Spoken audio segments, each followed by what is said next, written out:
So, welcome to Northern Powerhouses, our business success story series of interviews, where we discuss with local business leaders their backgrounds, their successes, and their challenges, and what's really driving them forwards. And this afternoon, I'm delighted to have with us Sam Cooke, who's managing director at Blue Bricks magazine. So, firstly, Sam, thank you for spending a little bit of time with us. If you'd like to introduce yourself, Blue Bricks magazine, what you do, how you help people, that would be wonderful.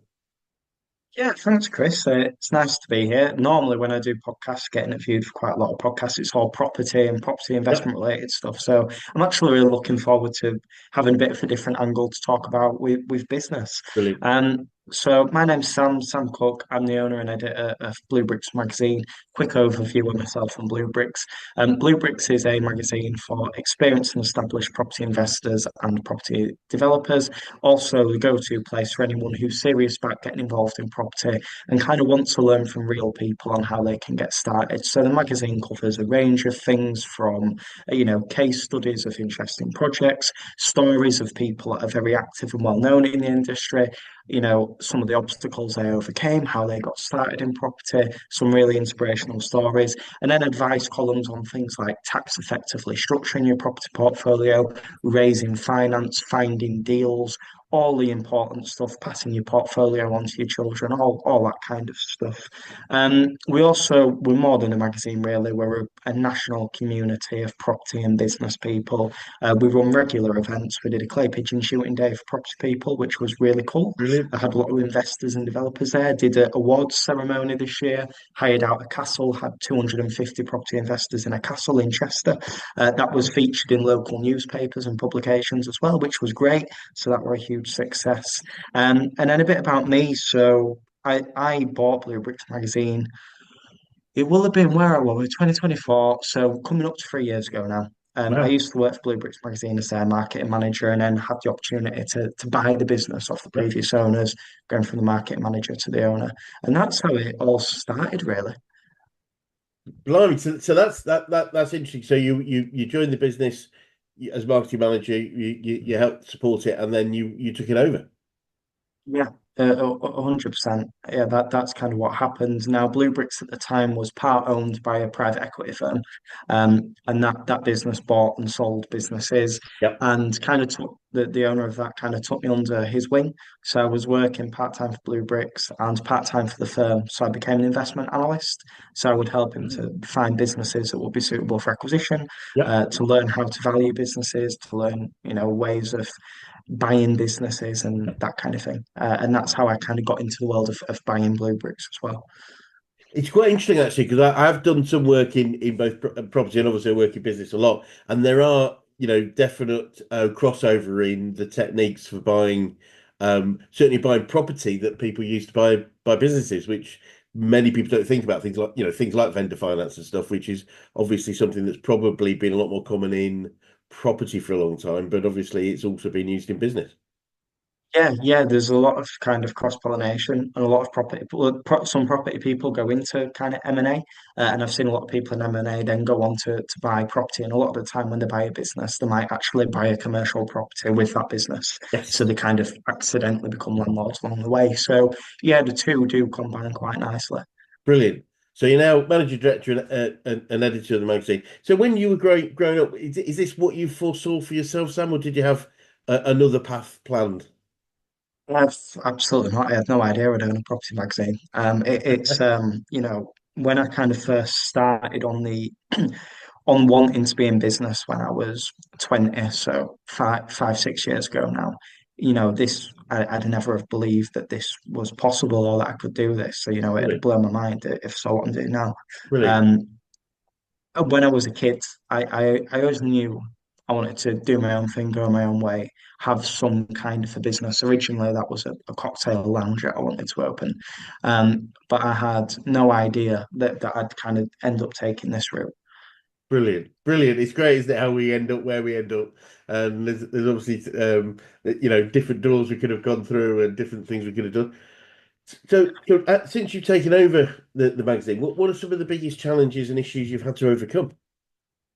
Yeah, so It was a challenging process, to be honest, Chris. I mean, when I bought Blue Bricks, due to the way that I bought the business and the structure, and having to, pay the previous owners, the business wasn't overly profitable. So that meant when I bought the business, I had to do a lot of the work myself, and I'd never published a magazine before. I'd done the Never. marketing Yeah, for it, yeah, and I'd been involved in the property industry, but I'd never put a magazine together.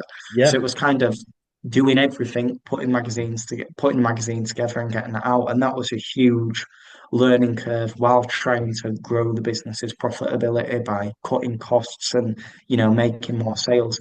So that was really, really tricky. And one of the other challenges, to be entirely honest with you, is publishing is a difficult sector because yeah. our costs have risen substantially. Right. And fewer people now more than ever are reading. Yeah, People are watching videos, listening to audiobooks, and yeah, in the age of places like TikTok, everyone wants information really, really quickly in short yeah. form. So adapting with that and ensuring that the quality of the content is so high quality, it's Yes. not accessible anywhere else.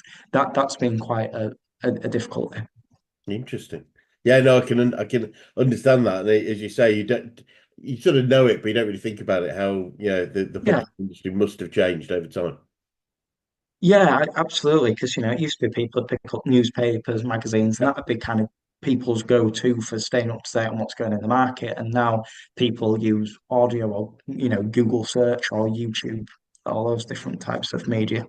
absolutely. And from whether it's the challenge or the successes you've had, what are some of the biggest learnings you've had about running and growing a business? Yeah, I think one of the biggest learnings has been one of the biggest learnings that I've learned this year is I've dealt with a lot of businesses that take the money, deliver the service. They'll never go above the service that they've promised. Yeah, They'll deliver exactly what they said they're going to deliver. If you're lucky, get the money, disappear, you don't see them again. I think one of the learning curves I've had is to build a business that adds as much value to people as possible, great. where your customers and your clients genuinely feel valued. I Yeah, think the market we're in now, money is so hard to come by, and people are really tightening the purse strings. And coming from a working class background, I feel thankful for every single penny anyone spends with me, and I want them to feel that value. So, a big learning curve brilliant, for me has just been appreciating the people that do business with you and showing that appreciation and making them feel valued. And that has resulted in me having a high retention rate and a low turnover rate with clients, which for brilliant. the publishing industry is quite the accomplishment because it is known for having massive churnouts. Brilliant, brilliant. Well, very well done. And totally support that. The idea of under promising and over delivering, deliver more than people expect, and you'll maintain clients for life. Um, Absolutely. and you're probably we're a business coaching organisation, so I'm keen to know who the best coaches you've worked with, whether that's business, sport, life in general. Who's had the biggest impact on you? Biggest impact. It's a really good question. I think I've had people that have coached me and helped me in my life in different ways. One of the people that changed my life the most was actually someone that helped me with mental health and mindset. Now, when I say mindset, I don't mean the kind of 5 a.m. club affirmations. I mean proper look, this is how you need to approach life. And here's some of the obstacles in your head and how you practically overcome them. And that was life changing. Another person that's been a huge mentor to me has been the person that owned Blue Bricks before I did. Now, he's been an unofficial mentor and a friend and not someone I've paid, but he's just always been there for me, always helped me and showed me how to do business properly and give me a kick up the arse when I need a kick up the arse as well, to be entirely honest. Brilliant. That's what we all need. It's Yeah, it's yeah, exactly. I think that's the thing that coaching as a discipline delivers both. It's both knowledge, but it is also accountability, because I think most people know that we can't achieve our full potential unless somebody else is giving a kick up the backside every now and again at least. Absolutely. And he's just a huge inspiration to me and one of the first people that properly believed in me, and gave me the opportunity to buy Blue Bricks. So Wonderful. that he's a big part of my life. Wonderful. And whether it's from him or other sources, do you find yourself using any favorite quotes or sayings about business or success in general? How Cressy you allowed to be on the podcast? Sorry. How crass can you be on the You podcast? can Is be swearing whatever you allowed? choose to be. Right, Absolute okay. Sam, go for it. Best saying, just fucking do it. That for me has been the best saying. Brilliant. Um, and one that really helped me in the early days was you don't have to be great to start, but you have to start to be great. And that really helped me in the early days. Oh, like that one. You don't have to start to, sorry, you don't have to be great to start. You have to start to be great. Yeah, that helps. I think a lot of people kind of wait until they're perfect, and I think the point Yes. is we're never perfect. We're never the finished product, and there never is a perfect time. You've just got to start and make the mistakes and Yep. learn as you go. It's that failure to initiate, I think, isn't it? It's that just put your Yeah, first step forward and see where we go. Nobody really knows. I think one of the things that has always been true that I've found is nobody really knows how we should do it. There isn't a perfect way of doing anything, and it's doing something is much more valuable than waiting to find out or work out what the best way forward is. yeah, absolutely. And every single person is different, and I think it's just starting, learning, like knowing that you'll make mistakes, knowing that things will go wrong, but Yeah, it is in those lessons that you become a better business owner, I think. completely agree. Completely agree. And talk about being a business owner. What have you learned about yourself throughout your journey so far? Yeah, I think I've learned a lot. I'm trying to think of the best way to answer that 'cause I suppose there's multiple ways. I've learned a lot about burnout because it's Right. easy in the early days to go, right, we're going to work 7 days a week, Yeah. as many hours in a day as we can. And I've learned for me and my mind, one of the things that I need is a good sleep routine. Yeah. Sounds odd, but if I get good, regular, consistent sleep, I can work longer hours and work harder and be more productive. If I start to lack on the sleep, if I start getting less than a good 7 hours, Yeah. I burn out. I start to burn out and my productivity goes way down. So creating a routine, I think, and one of the things I've learned this year is trying to make time and be present for family and the people around us. Great. Because ultimately, as business owners, I think a lot of us are doing what we do for family. Yeah. But I was kind of thinking to myself, I've lost loved ones unexpectedly, and you think, I'm saying that I'm doing this for my loved ones, but ultimately, at the end of the day, what means more to them? Time with me, time where we can be together, or the promise that in 5, 10 years I can pay the mortgage off. So it's making the time to be around the people who you're doing it for and being present in those times. Brilliant. Brilliant. Wonderful. So obviously you've taken the business over, you've grown it, you've developed it further. What looking forward then, Sam, what does the future look like for you guys, and what challenges do you think you might face, if any? Yeah, so I think going forward, we're going to be evolving and doing a lot more stuff digitally, Yeah. having digital forms of education. It's just naturally the way the world's going. We need to adapt and embrace that.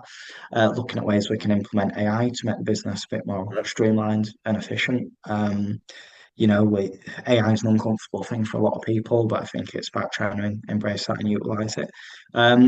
Going to be hosting a lot more events next year, some really good, Brilliant. fun, exciting, huge events that are going to come up. Got plans potentially for a business conference and another awards ceremony at some point in the not too distant future. In Brilliant. terms of challenges, I think the challenges, to be honest, are going to be the same ones that all businesses face. Costs are going to rise, especially postage, print, all that stuff. Costs are ever rising. Yep. And I think it's just managing that. It is difficult. Yeah, absolutely. And what would you, I'm keen to know what you say to anyone that was thinking of going into business right now. Yeah, I think the key advice again is if you're debating doing it, just start, really. It's Yep. so easy to get the analysis paralysis of Yes. I'm going to start right. I need to do the website. I need to do the branding. I need to get all my social media up. Then I need to do this, that. And I think it's just taking that first step. Now, I'm not saying leave your job tomorrow and go all in, but even if you start just part time doing something a bit on the side, Yeah. doing that. And I'd also say for people looking to get clients, try and just go face to face with people to start with and build that relationship because people will buy from you even if you're a new business and you're thinking, why would someone do business with me? They'll do business with you as a person. Don't be afraid to just walk into a shop or walk into a business and say, can I chat to the owner and have a coffee? Because that is what is sorely missing from this world. We all get 100 emails a day, 20 LinkedIn messages, and every man and his dog's trying to sell to us. Sometimes just going in and building that relationship can be the best thing. Brilliant. Now that personal touch, that human connection, so important, Yeah. especially as you said in a digital world. Really, really important. And given, I appreciate you. You may not have an experience of starting a business, but what have been, do you think, the benefits and challenges of buying a business and taking it forward, as opposed to starting it, if that makes sense? Yeah, I've done a little bit of both, and I think the benefits of buying a business now it's a controversial topic because I see a lot of people now going like, you can buy a business with no money and no experience and be a millionaire overnight, and that scares the absolute life out of me. Yeah, I yeah, think in terms the way I bought Blue Bricks was different because obviously it needed work and I had to come in and do everything. In the ideal world, you would buy a business that had staff and a management team and structure and a very long trading history. And I think the benefits of buying a business is, if you think it might take 5+ years to get a business to a good state of past the kind of death valley and into a place of yep. sustainability and survival, you can kind of jump straight in at that Yeah, and great. have it and instantly buy an already profitable, already established business. I Yes, think that's a great bonus of doing it. Um, People talk about buying businesses, turning them around, doing stuff like buying a business for £1. I think you have to be quite experienced to do yeah. that. I wouldn't say that I'd be able to do that for bigger businesses. It really is frightening. And it's for everyone I know that's been a turnaround expert, the most stressful experience that they've ever gone through. Absolutely. Yeah, it's interesting, isn't it? Because it's there seems to be an assumption it's got to be necessarily a business that needs work, but it doesn't have to. There's plenty of people out there have taken the business as far as they want to go. They've done really well for it. And part of it we see often is people want to hand it over. It's in effect it's their baby. They want it to succeed past their own time within it and are looking to make deals that would allow that to happen. 100%. And a lot of the time, actually, you don't need to buy a business that's maybe unprofitable or that needs severe work. There's some really good businesses. I was talking to someone about one yesterday. There's some good businesses out there that are quite old, maybe run by Yeah. older people that are doing well, that are established, that are profitable, but they've got no online or digital marketing. Because Yes. the people that ran it, it's like, we just do business with word of mouth. And actually, a way of improving that business is just going in, building a website, doing some SEO, Totally. getting some good social media out there, Brilliant. building up some referral programs, and you can instantly grow that business without kind of reinventing the wheel. Brilliant. Absolutely. Just find something you can add to it, and then Yeah, you're enhancing it yourself.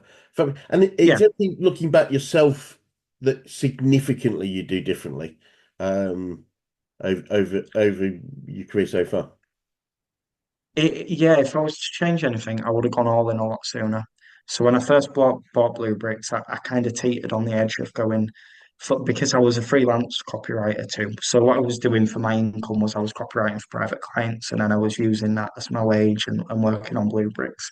I would have taken the jump a lot sooner to just go straight into Blue Bricks and do everything I can to grow that brand. And I would have hired sooner too, because you've always have this fear when you hire someone, you see the cost. But what I've noticed is the moment I hired someone, the revenue jumped up because Yeah. you, as the business owner, have now got more time to spend on sales calls and marketing and Great. doing business development. So I would have done that a lot sooner and learnt to outsource. Brilliant. It's one of those challenges, and we often advise people to recruit when we can half afford it. And part Yeah, of the job of the person is to then make up the other half by their actions, or as you say, saving us the time to do more. Because if you wait till you can fully afford it, it's probably too late. We're behind the growth curve, if that makes sense. Um, yeah, completely agree. but I mean, my hire has already paid his wage for the year. yes, and And sorry, go on. Sorry. oh, I was going to say in terms of new business that is brought in. Brilliant. So so already paid for it. Absolutely brilliant. And I think the other thing that I find a lot of people look at is they look at an annual salary as being what's at risk. Now, Yeah, if somebody's not performing, we should know way ahead of that. I would suggest within 6 to 8 to maximum 12 weeks, we will know whether somebody yeah, is going to perform, in which case we're only risking 1, 2, or 3 months of an annual salary, not the whole annual salary. So it's I think it's a more effective way to look at it in terms of what the actual risk profile is of recruiting somebody. It's not 30, 40, or £50,000. It's 2, 3, £4,000. times Yeah, two or three, if that makes sense. yeah, completely, yeah. And if you get the right person, it works perfectly. Brilliant, brilliant. Yeah, absolutely. And finally, this may be a similar question, but what would be the best advice you give an 18-year-old you if you could go back and do so, Sam? Trying to, you know, it's a hard one because everything that I've been through has led to this. So I've kind of needed Yep, to go through all that process. But if I could go back, the one thing I would have said is just believe in yourself. I think one of the things that held me back for too long was just an absolute lack of self-belief. And that's why I'm so passionate about saying just do it because for the longest time I didn't because I was just holding myself back. So I'd just say go in, believe in yourself, and just go for it. brilliant. I think that's sound advice to anybody at any stage in their life or their business. Sam, it's Yeah. been really fascinating and insightful to talk today. So thank you so much for your time. And for anyone that's interested in contacting you or Blue Bricks, what would be the best way to do that? Yeah, absolutely. So a few different ways to contact us. If you're in property or, property related business, you think you've got an interesting story, please let us know. Hi at bluebricksmagazine.com. We'd love to hear from you. If you'd like to work with us. In terms of the rest of it, if you want to connect me personally, LinkedIn, Sam Cooke, Cook with an E. You might be better off putting Sam Cooke Blue Bricks, otherwise you will get a soul singer if you just look for my name. Or Or the other one is bluebricksmagazine.com. That's our website. We do a 3 month trial. So if you sign up to Blue Brilliant, Bricks Magazine, it won't cost you a penny for a month. You can join our event for free. You'll get a copy of the magazine in the post. If you like it, stay subscribed. It's only £12.95 every other month after that, or cancel at any time if it's not for you. brilliant, brilliant. And you have, I noticed you have both online and physical events quite regularly. So obviously on your Yeah, website, we do. Yeah. identify those too. Yeah, as well. Yeah, there's an events tab on there so you can see what's going on. So you're welcome to attend an event, join the community, meet some of the people. Every single person is lovely. We only attract good people and high quality people that will just go the extra mile to help you, which is important to me, really. Brilliant, brilliant. Well, as I say, thank you so much for your time today. And it'd be great to swing by in Chris, the 6, 12 months just to see how things developed and what's going on with, especially with the events and things that you've been talking about. So, but for now, thank you so much. thank you, Chris. Been a pleasure. Thank you.